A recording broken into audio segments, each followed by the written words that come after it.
from private suppliers to people that work in steel plants that be providing the pipe, that be providing the materials that would be used, that would be building the heavy equipment that would be used. All of those thousands and thousands and thousands of ripple jobs that would be coming. This president today is saying, I am not going to allow you to have that kind of job.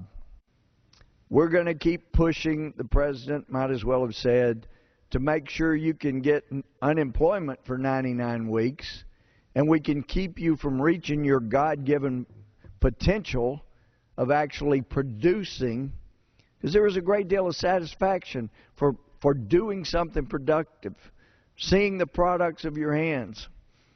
That's why, as my wife would tell you, I actually enjoy getting out in the backyard on weekends.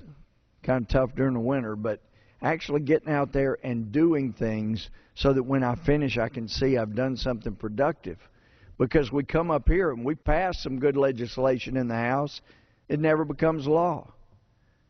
We pass things and encourage the president to get the Senate to help us pass off on things so people could become productive and they could get their own jobs and become productive, and they wouldn't need to become so dependent on the federal government. It gets pretty frustrating.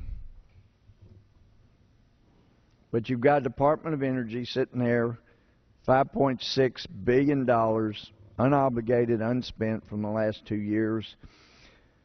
Department of Veteran Affairs, you would think that with all of the veterans who need assistance, who need help, who have problems, both psychologically, physically, that some of that $5.2 billion that's been sitting there for the last couple of years, it could have been used to help our veterans, you would think. Our veterans need help. President Bush, right before he left office, had asked a retired Army general to do an assessment of the VA and make recommendations.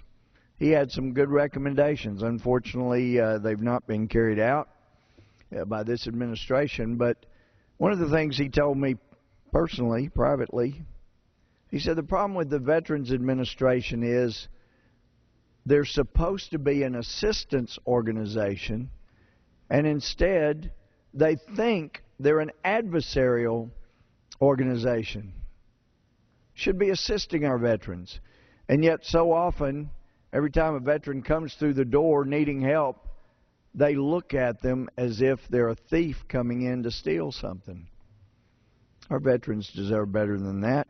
There are some VA clinics, VA places, I know in Lufkin, I keep asking our veterans, even though I did 4 years in the Army, I'm not entitled to this care, but I want to make sure that our veterans get what they think is best for them. People around Lufkin that go to that clinic, they say, hey, I would far rather go to this VA clinic than any other medical facility. Other places, I hear from veterans that go to other clinics that say, I'd just soon you give us a card and let us go to any doctor, any clinic we want.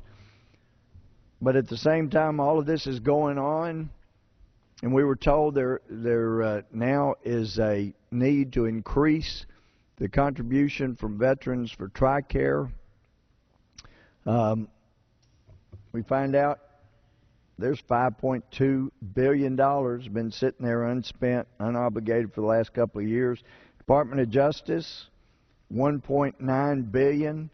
Hear that we have them coming in before our committee, whining and moaning about all the millions and millions of dollars they need. Turns out they've got $1,100 million that they could use instead of coming begging here for more money, Congress. You've got other independent agencies and miscellaneous, $82 billion unobligated, unspent.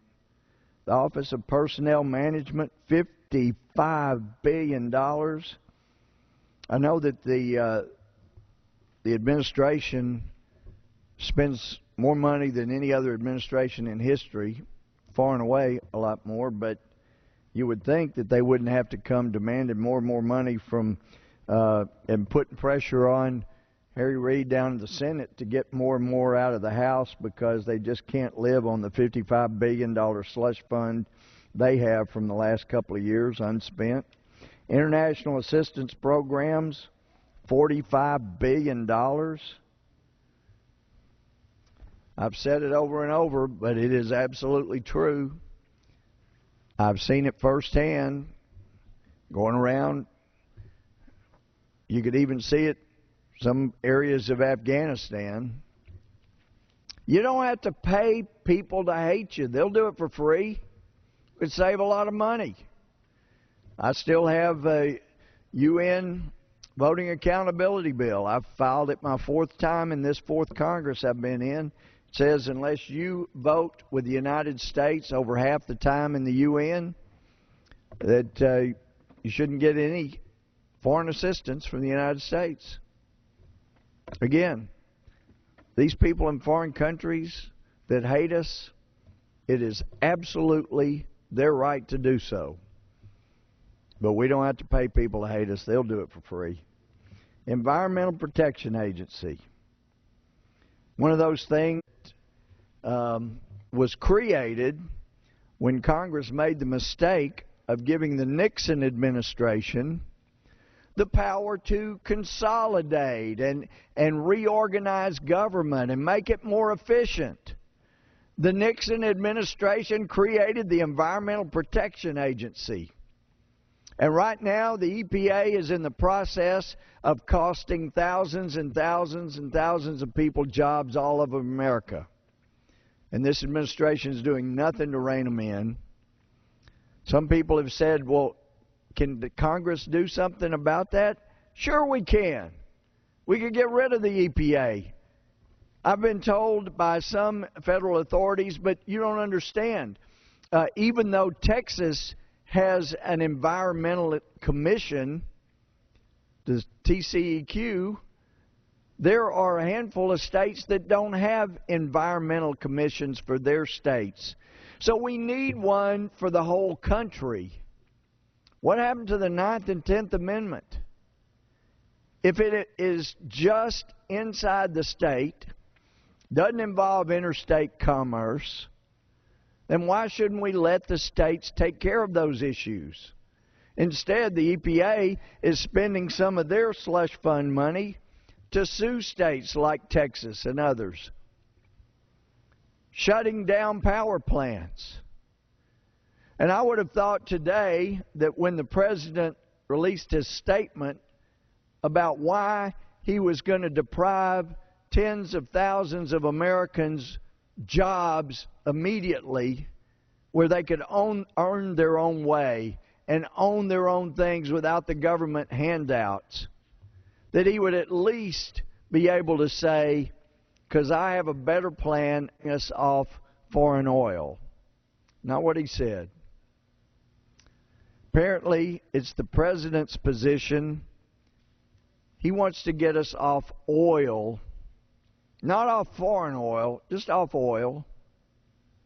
He wants to put more people out of work, increase the cost of gasoline and diesel, which means increasing the cost of everything you buy in America because transportation costs have to be figured in. The one good thing about the President killing the Keystone Pipeline that you have to acknowledge, with money like the EPA has, $4 billion, and transportation, $45 billion sitting there in their slush fund, unobligated, unspent from the last 2 years, different other agencies, departments, Department of Interior. By canceling the Keystone Pipeline, they won't have to spend money checking it out, regulating, making sure things are done appropriately.